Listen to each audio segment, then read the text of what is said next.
Hello दोस्तों, मैं जी स्वागत करता हूं आपके अपने चैनल जीत फॉर यू पर। आज के इस वीडियो में देखेंगे इकाई 3 क्षितिज भाग खंड 2 गद्य खंड। ठीक है ना।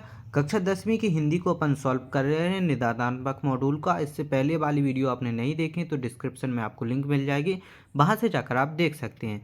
इनको सॉल्व करने के पहले इस गद्य खंड संबंधी पाठों को एक दृष्टि से देखना होगा। जैसे नेताजी का चश्मा, इसको अपन पढ़ेंगे। ठीक है ना। बाल ग्लोबिन भारत, राम वृक्ष बेनीपुरी, इसको अपन को पढ़ना होगा।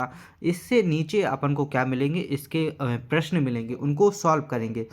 यशपाल, एक कहानी, यह भी मन्नू भंडारी, ये पन्ना लिखा हुआ है कि किसने कौन सा लिखा हुआ है। जैसे नौबत खाने की इबादत, यतीश मिश्र। ठीक है। इन सबको अपन को अच्छे से पढ़ लेना, ताकि जो अपने नीचे प्रश्न दिए गए हैं उनको अपन अच्छे से पढ़ सकें। ये लेखक परिचय दिया गया है एक दृष्टि में, इनको भी अपन देख लेंगे किस लेखक ने क्या लिखा हुआ है।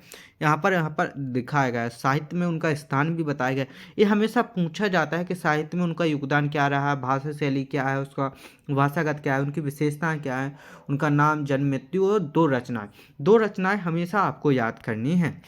जैसे स्वयं प्रकाश की 2 रचनाएं हैं, राम वृक्ष बेनीपुरी की 2 रचनाएं हैं, यशपाल की 2 रचनाएं हैं। ठीक है ना। मनु भंडारी की 2 रचनाएं यहाँ पर दी गई हैं, यतीश मिश्र की 2 रचनाएं, वंतन आनंद कौशल्या की 2 रचनाएं। ठीक है ना। अब क्या करेंगे, यहाँ से अपने प्रश्न स्टार्ट होते हैं वास्तुनिष्ठ, इनको अपन देखेंगे। जैसे अपना पहला प्रश्न है, नेताजी का चश्मा पाठ की विधा है। एक कौन से पाठ की विधा है? कहानी। ठीक है ना। इस तरीके से अपन को इन प्रश्नों को सॉल्व करना है। अगर आपको कोई भी प्रश्न नहीं बन रहा है तो आपको कमेंट करके ज़रूर बताना है। यहाँ पर आप इस पीडीएफ फाइल को डाउनलोड करने के लिए मुझे इंस्टाग्राम पे फॉलो कर सकते हैं। मेरे इंस्टाग्राम आईडी का नाम है जितेंद्र0606। यहाँ पर आप मुझे मैसेज करेंगे तो आपको इसकी पीडीएफ फाइल प्रोवाइड करा दी जाएगी। ओके, आगे चलिए। अगला क्वेश्चन क्या है, स्वयं प्रकाश का जन्म हुआ कहाँ पर हुआ? मध्य प्रदेश में। कहाँ पर हुआ था? मध्य प्रदेश में। स्वयं प्रकाश ने पत्रिका का संपादन किया, कौन सी पत्रिका का संपादन किया? वसुधा का। कैप्टन नाम था, कैप्टन नाम किसका था? ठीक है ना। चश्मे वाले का नाम क्या था? कैप्टन। नेताजी का चश्मा कहानी का मूल भाव है, इसका मूल भाव है देशभक्ति की भावना। क्या है? देशभक्ति की भावना। ऐसे ही अपन पूरे के पूरे क्वेश्चन देखेंगे और पूरे क्वेश्चन सॉल्व करेंगे।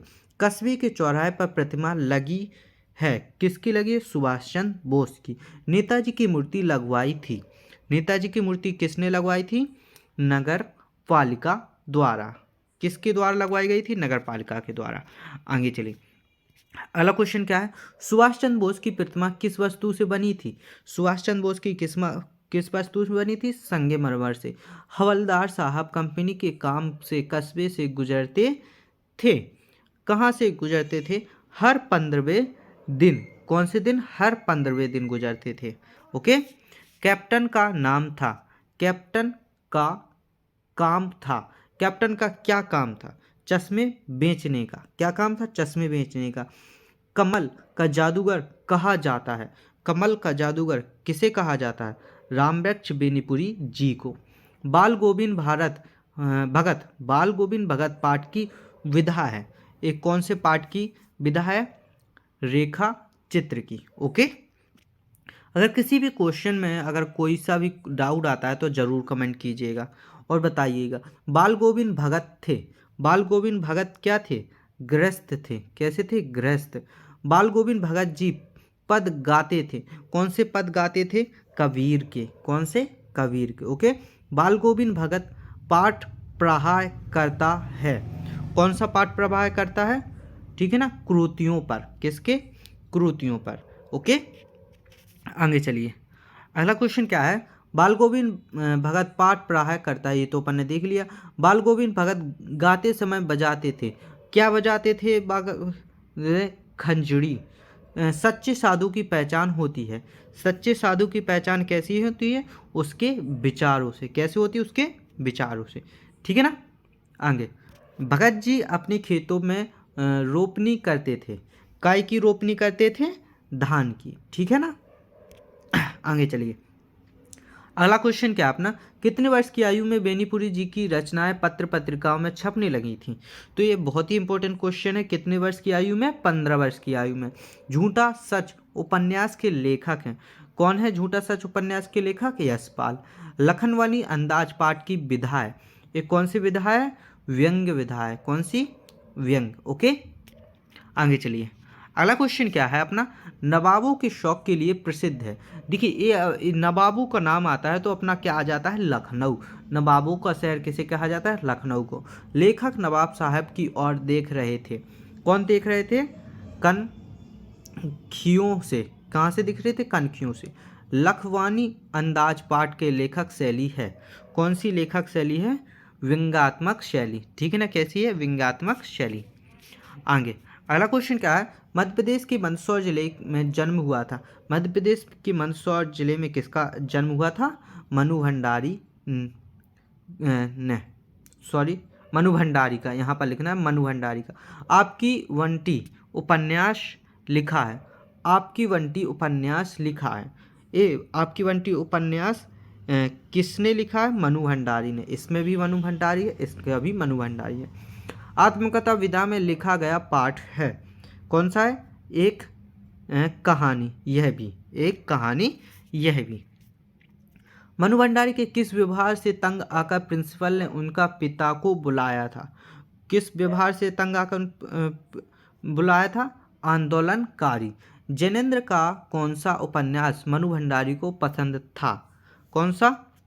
सुनीता। ओके, आगे चलिए।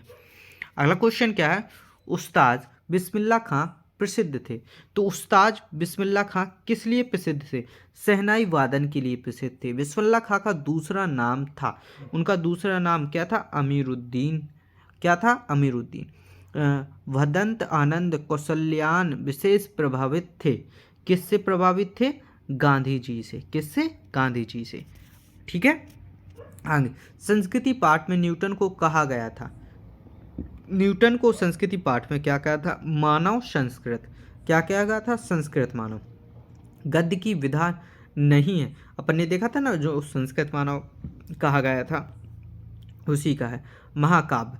उपन्यास सम्राट है। उपन्यास सम्राट कौन है? प्रेमचंद जी।